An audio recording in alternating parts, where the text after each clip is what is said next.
All right, hello, welcome back. Scott and I are walking through the book called The Body Keeps the Score, Brain, Mind, and Body and the Healing of Trauma. And we decided to take on this next section, which is part 3, and it's all about children development. Chapter 7 it's called Getting on the Same Wavelength. This is really about attachment theory. Attunement, he says too, but I think the biggest word that captures my attention is attachment theory itself. So I know that you've got maybe some highlight about attachment theory itself. Is that right? Yeah, so with attachment, perhaps some of you are familiar with this. There are basically 4 ways of attachment, and attachment refers to how a child attaches or relates to their parents at very young ages. And the premise is how a child attaches will directly influence how they relate to others and how they think, how they feel as an adult.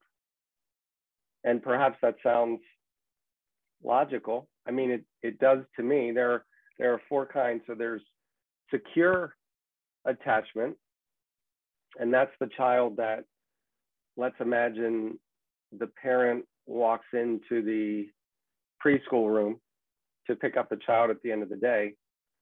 That child smiles, greets the parent, is glad to see him, or mom or dad, and there's no tears. That's secure attachment. And then the next one is called ambivalent attachment. That's the child who's, because of we'll just call it a disconnect with mom or dad or both, they're ambivalent. They're like leery of strangers. So they may cry when mom and dad leave him with the teacher. That's the ambivalent attachment. And then the third one is avoidant attachment. That's the child that actually may avoid their parents. So they may be there in the classroom and the child, let's say the parents come to pick him up or her up, he may crawl under the table and or maybe goes into a corner. He sees his parents and there's a part of him that is happy that their mom or dad is there, but because there's a disconnect with the mom or the dad or both, they hide. Yeah. They avoid. And then the final one is the disordered attachment. There's enough chaos between mom and dad and the child that they're simply confused, or they just don't, they're apprehensive. They just don't know what to do when mom and dad show up. And so you can read more about attachment theory and attunement, the degree to which those, a parent is tuned into their child. But the bottom line is, and this comes out he talks about attachment in these sections, how one has attached to their parents can cause trauma. And that trauma can come out in the life of that teenager and will come out in the life of that teenager and that adult. Yeah, I think the biggest takeaway for me was attachment theory is basically the way we in our first years of life are attaching or not attaching in a healthy way. And there's a spectrum, obviously. Those 4 categories represent from one side to the other, really makes the biggest difference, according to Dr. Bessel, a lot of factors that we will struggle with later in life. Anything from addiction to depression to whichever issue we're currently facing, a lot has been determined by those first years of life. Why? Because it says basically, our attachment, it cultivates our competency in empathy and compassion and mirroring, basically being able to learn what social connection looks like. And of course, you can't choose what that learning looks like in your first 2 years of life because you don't even remember it. But you are basically learning who you are and what your life is supposed to look like based on those first few years in life. So if you're not taken care of well, if you're abused, then that is going to be your view of life that you carry with you. So what that means to me, and basically saying, okay, how does this help with recovery? Because you can't choose your parents, right? You can't choose what you've learned. It means that you, in essence, do need to relearn at whatever age you are at what social connection is supposed to look like. And it's going to actually feel awkward at first for those that didn't have a secure attachment, right? Absolutely. It's going to feel unfamiliar, even though the unfamiliar is the correct way. And so that's the process it takes you through. So we're going to jump into chapter 8 because that's called Trapped in Relationships, the Cost of Abuse and Neglect. And this is where unfortunately, God made us to be able to survive quite intense experiences. But one of those survival mechanisms, which is kind of being in survival mode, does mean that we will shut off our emotions at times. We'll shut off our memory even at times. And while that helps us through that really negative situation, it does come at a cost, right? Absolutely. And it's that part of the brain that shuts down in fight or flight.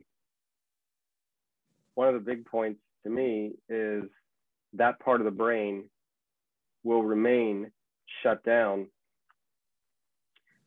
as an adult. Yeah. And so you might relate to somebody at work or somebody in your family.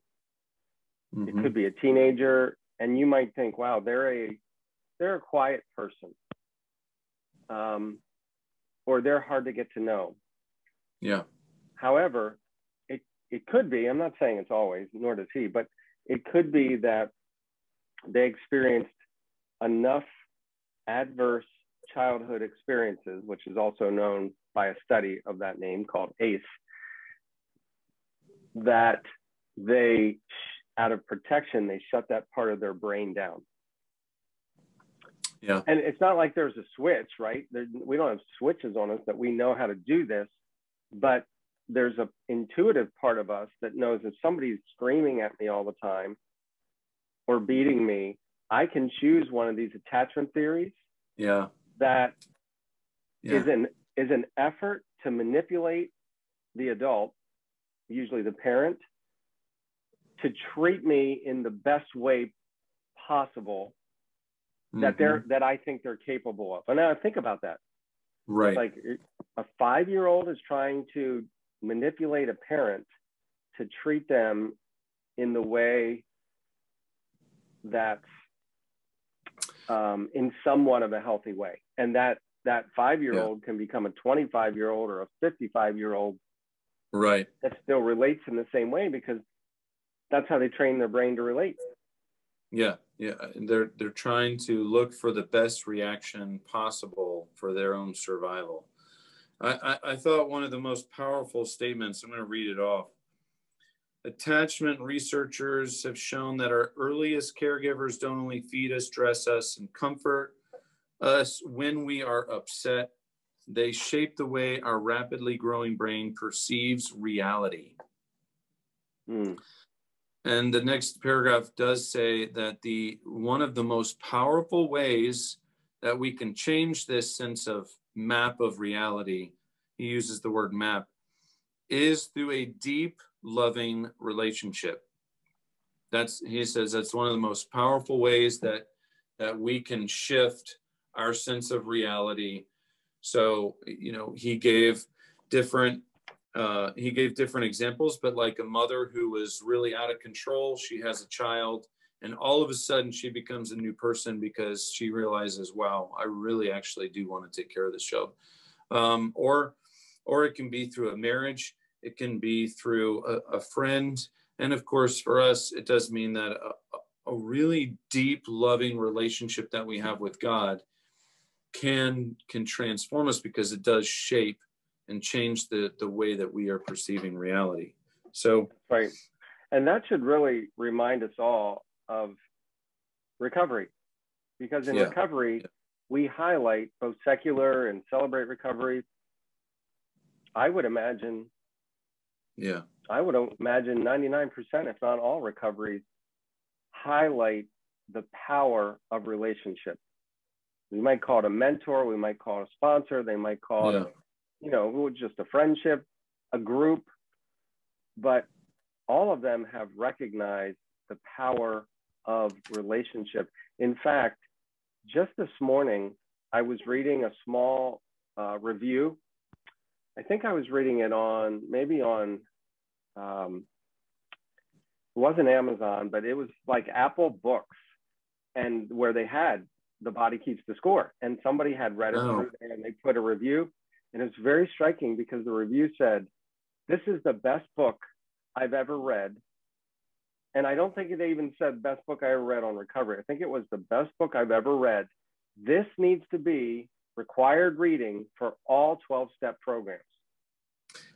I mean, I would definitely agree that there is some really great lessons to capture, really great information to get a hold of, just because of the way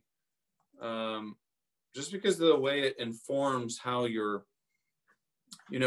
what you know about recovery and what you know about yourself, all the way back to childhood. I mean, I think of, I was a part of that group that thought about psychologists. Oh, they sit you on the couch and ask you about your relationship with your father and mother. But why is that? Not just because that seemed to be the template, but there is some major reasons for that. We're going to move on to chapter 9. It's a little bit similar because it says, what's love got to do with it? And I just want to keep us moving forward, because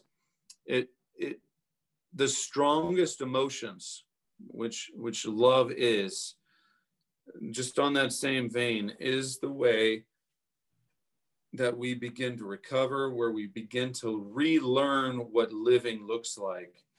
And so it's super important, going all the way back to our book, right? The Other Half of Church. Yes. You have to have Hesed love. You have to have this really extremely felt love in the group. And one line I'm going to read from chapter 9, if you lack a deep memory of feeling loved and safe, so if you don't even have that, the receptors in the brain that respond to human kindness may simply fail to develop. So it means that you actually need to work on it yourself. You need to train your brain in the receptors to have human kindness, because we actually do need to feel human kindness in the way of recovery. So what else was the summary saying for chapter 9 for you? Well, I'm not sure if I've got the right chapter, but one of the things in the section on children that's so striking to me is, if you took a child today and you came across and you noticed this child had difficulty with focusing in memory, or they had sensory overload issues, or they had trouble sleeping and cultivating a sense of confidence with other children, if they were tired, self-doubt. If today there are many, many labels that would be given, and they're all well-intended, but one of the key points throughout all the chapters is that it's easy for us to say, oh, that's reactive attachment disorder, that's ADHD, and this is the medicine we should Yeah. treat that with. And I do want to say, he's not anti-medication. He actually says in the book that he uses it himself. But one of the key points here as it relates to children is that, and he's been an advocate for 40 years. By the way, in reading through some about Dr. Vanderkook, he apparently is considered the foremost authority on trauma out there. So this he's book been asked by government leaders, and so it's not just 40 years of doing this. Yeah. His advocacy is, let's consider that what we're seeing could be / likely is coming from put it on a continuum. You know, we think trauma, and we may think something, we may have a particular event in mind, but it's on a continuum. And he's saying that these actions these styles of relating, these struggles that we're seeing, even learning differences, could potentially be coming from trauma that they experienced as a child. And until we can, as you were saying earlier, reconnect them to relationship, because they may never have learned how to relate in a healthy way. So then we have to reconnect it. And I did want to say, at Celebrate Recovery, people are sometimes caught off guard because we have these rules, especially in small groups, and we state the rules before before the group starts. One of them is no crosstalk. Like, I'm not allowed to interrupt another person. I'm not allowed to give them advice. I'm not allowed to go more than 3 or 5 minutes, which I'm probably almost guilty of doing right now. And these rules are stated, and if you're a newcomer, you might be like, what? This feels a little awkward to me. This feels like it's too cumbersome. And yet, to your point, we are putting people in a highly structured environment to experience safe relationships, because they may have never experienced that before. You have to start with the basics. So you're not in the wrong chapter. It was just basically stating the difference between what happens in a loving context and what happens in those that have really had major trauma and crisis in the early years. And the statistics are extremely striking, because basically their studies were showing that those children who did not have secure attachment, they had maybe abuse or extreme neglect in childhood, their statistics for things are extremely high.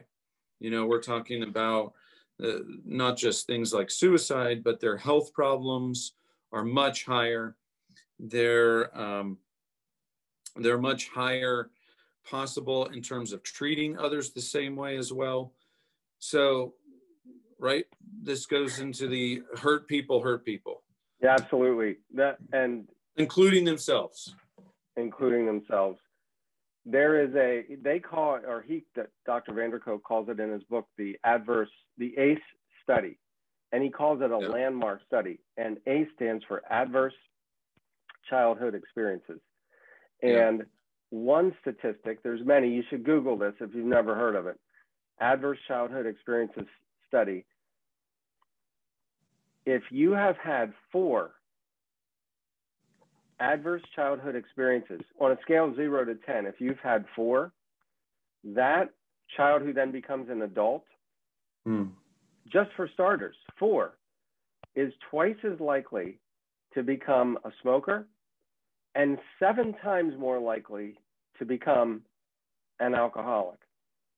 And you and I hear these testimonies week after week after week, and so many, if not all of them, it's the same pattern.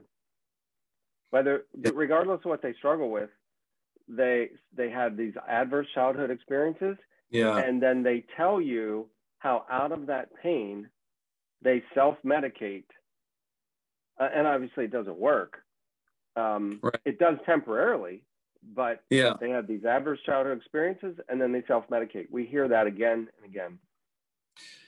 And this is why the title says the body keeps score, because when children go into survival mode, it changes their very genes, not their pants, their genetic makeup, right? Right. Chapter 9, he goes on to basically say, we stumbled upon the gravest and most costly public health issue in the United States, which is child abuse, because it accounts for so much later health issues and mental issues, and that's contributed to a major issue in just the health system itself. So that's right. And it's not to say that all adults who have an addiction, let's just leave it there, have had abuse as a child. Yeah. And it's not to say that all children who were abused will have an addiction. But the point is, there is a very strong link between adverse childhood experiences and the adult later in life. Right, right. And I know at Celebrate Recovery, which I'm so excited about, parallels Dr. Vanderkook's work, is we really encourage talking, honestly, revisiting what has happened, confidentiality, creating a safe place, friendships. Yeah. We don't do everything he encourages, as we'll hear about in future sections. Yeah. EMDR, for example. Yeah. Or theater necessarily, which is another thing, another modality that he gets into to treat trauma. But we do, in my opinion, one of the most important, and that is encouraging open, honest, safe relationships. And speaking of social engagement, we are going to just touching on chapter 10, because it's pretty fascinating. It is called Developmental Trauma, the Hidden Epidemic. But this is where he talks about how the fact that genes can turn off and on, that really our environment and also our social world can create major changes to our body on a fundamental level, which is just fascinating, because, it wasn't that long ago that medical research really thought that, after a certain age that you were what you were, or you are what you are. But in fact, you can shift that. You can turn things on. And in fact, this is where where you and I have talked about epigenetics, things like that, which really have to do with the fact that the way your genes are your genetic code is interacting with your world, you can pass that propensity on to your children if that is the same particular time that you happen to have you get pregnant and you have a child. And that Absolutely. can be to a few generations. So again, powerful stuff. I was just going to say, what you're saying reminds me of epigenetics. It is epigenetics as well as neuroplasticity. God made our brain to powerfully protect us when needed, but also he's now, and I do want to say just briefly, having read the whole book, I think it's amazing, as you can tell. He does not get into what we would get into at Celebrate Recovery, one's higher power, nor one's higher power being, let alone one's higher power being Jesus Christ. He doesn't deny that. In fact, towards the end of the book, he actually he touched on, for like a sentence, his upbringing in a Christian home. Oh, I hadn't gotten to that part yet. Yes. I actually think it was in a negative context, if I'm remembering correctly. He said he was raised in a hyper-Calvinistic home. And from the sentence, I got the, go ahead. I mean, we'll probably get to that chapter. There's some interesting points there, but I think the basic premise is, you know, it's not so cut and dry anymore that our body has its own problems and it's separate from our mental problems. And that is, again, separate from our genetic problems. Mm-hmm. Meaning someone who's disabled, it's not that simple anymore. And that, in fact, it is the world around us in which we live and how we interact with it that really makes all the difference. Of course, all the way back even before we were in control of that. But it's an amazing fact that this is why we have recovery, because it is teaching us what life should look like and how we are supposed to move towards life, literally from a mental, emotional, physical, spiritual, I guess you could even say genetic standpoint. So. That's right. Yep. And again, we would just add in, if I had a conversation with him, maybe he would too. The relationship with people is very, very healing, or can be. Yeah. But of course, we would say the relationship with God would be the ultimate healing. And then we experience that again and again on a human level through healthy relationships with each other. All right, this was all about children. This was part 3 of The Body Keeps Score. And, you know, it's a fascinating topic. And this is, of course, why we encourage you to read up on some of this. But of course, if you need to talk to someone, about your own story, we definitely would encourage you to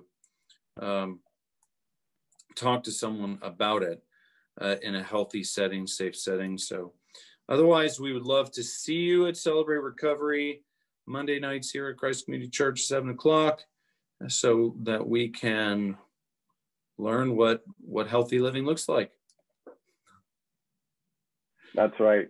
Great spending this time with you. Thanks for hanging in there with us.